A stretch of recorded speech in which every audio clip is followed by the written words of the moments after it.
A History of Southern Missouri and Northern Arkansas by William Monks, published in 1907. The KUKLUX, Part 3, Number 55.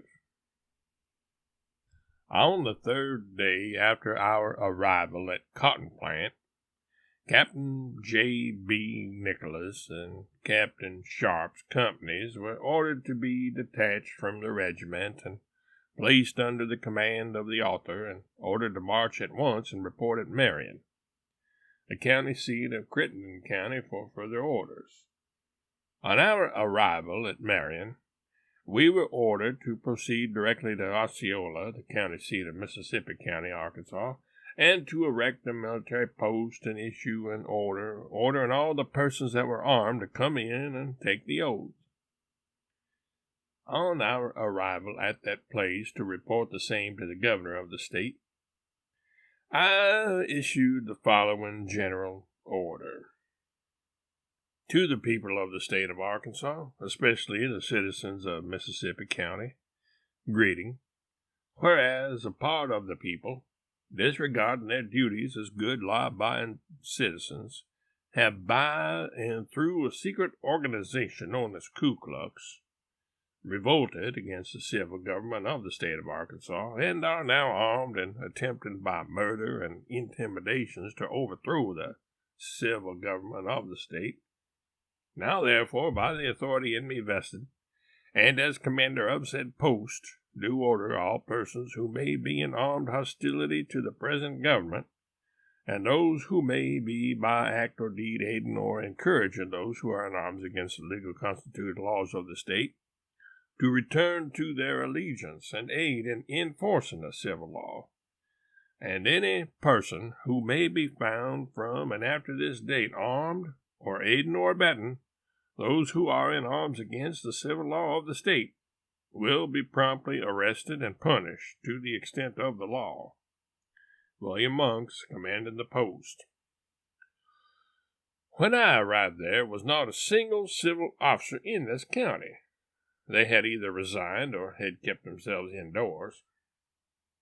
I at once commenced a vigorous campaign and soon learned that there were 2 men charged with being Cyclops.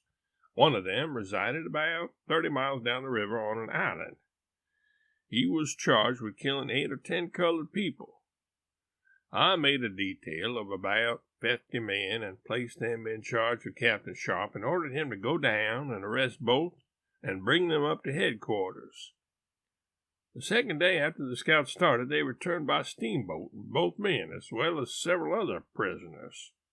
After the boat arrived, Captain Sharp came to headquarters and suggested the release of one of the men, as he didn't think he was guilty.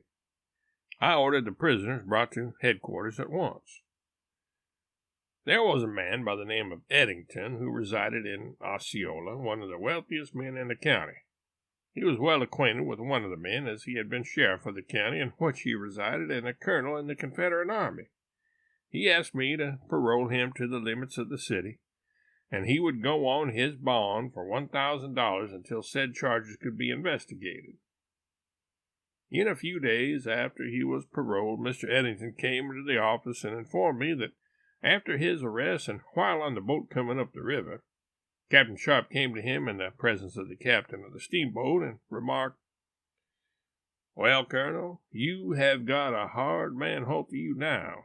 If you will pay me $150, I can use my influence with Colonel Monks and have you released." The colonel said to Captain Sharp that he didn't have the money with him. The captain of the steamboat said to the colonel, "I have the money. I will loan it to you." The colonel paid Captain Sharp $150. Captain Sharp agreed to have him released and let him go back on the boat. Mr. Eddington said he had watched all my proceedings since I took command of the post and had become satisfied that my highest aim was to protect every person in his person and property. I ordered the orderly to arrest the colonel and bring him to headquarters. I told him that I had been informed that after his arrest and while in custody of Captain Sharp on the steamboat, He paid Captain Sharp $150, and Captain Sharp was to release him and let him return home on the boat. He admitted that he paid the money and made a full statement of all the facts that caused him to pay the money. I notified Captain Sharp to appear at headquarters at once, informed him of what I had just learned, that while he had the colonel prisoner coming up on the steamboat, that he, the prisoner, paid him $150 to procure his release. Captain Sharp admitted that it was true. I asked the captain if he had the money. He said he had. I asked the colonel if he had a friend that he could pay the money to, that I could not pay the money to him, that he might bribe another one of my officers. He said that I could pay the money to Mr. Eddington. Captain Sharp paid the money to Mr. Eddington by the order of the colonel. I ordered the colonel to the guardhouse for bribing my officers. I ordered Captain Sharp to report at headquarters the next day at 10 o'clock. The captain promptly appeared at the hour set. We went into the back room of my office alone. The captain and myself took seats. I said to the captain, "I am very sorry that this thing occurred, that you have allowed one of your prisoners to bribe you, and you have betrayed that confidence imposed in you by the state. It become my painful duty to place you under arrest, and of all crimes known to the criminal calendar, the worst is that one of treason. We claim that we are hunting violators of the law, and if we become violators of the law, then it will devolve on the state to place a new set of men in the service so that all violators of the law can be arrested and brought to justice.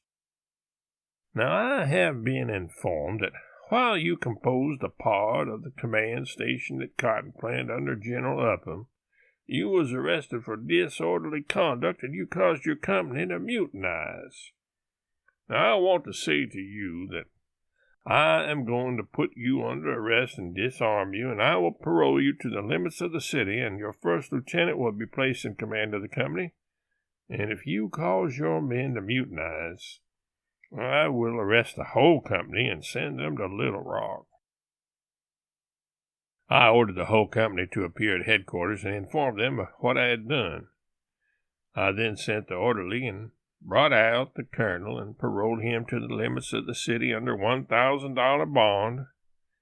I never had a more obedient set of soldiers in all my service than Captain Sharp's company, and they were as true and as brave men as ever lived.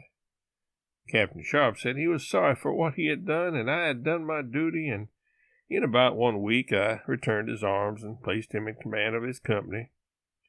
And during the remainder of service, Captain Sharp discharged every duty with honor to himself and his state.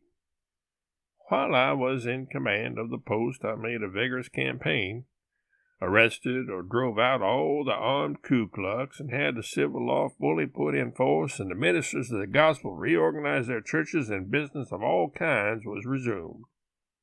Intimidations of the people, of the civil officers, and of the county by the KUKLUX was a thing of the past. I received orders from the Adjutant General at Little Rock to declare the civil law in force in Mississippi County, and to report with my command to the commander of the post at Marion, Crittenden County, Arkansas, for further orders. My command was conveyed by steamboat to Hopefield, and from Hopefield we marched to Marion. And in obedience to said orders, I issued the following order: to all whom it may concern, especially to the citizens of Mississippi County, Arkansas, I send greeting. It affords me great pleasure to say to the people of Mississippi County that the KUKLUX organization is completely broken up, and there is no armed opposition to the enforcement of the civil law. Therefore, by the power in me vested, I declare the civil law from this date in full force and effect in said county, and I invite all good citizens to aid in the enforcement of the civil law. William Monk, Commander of the Post.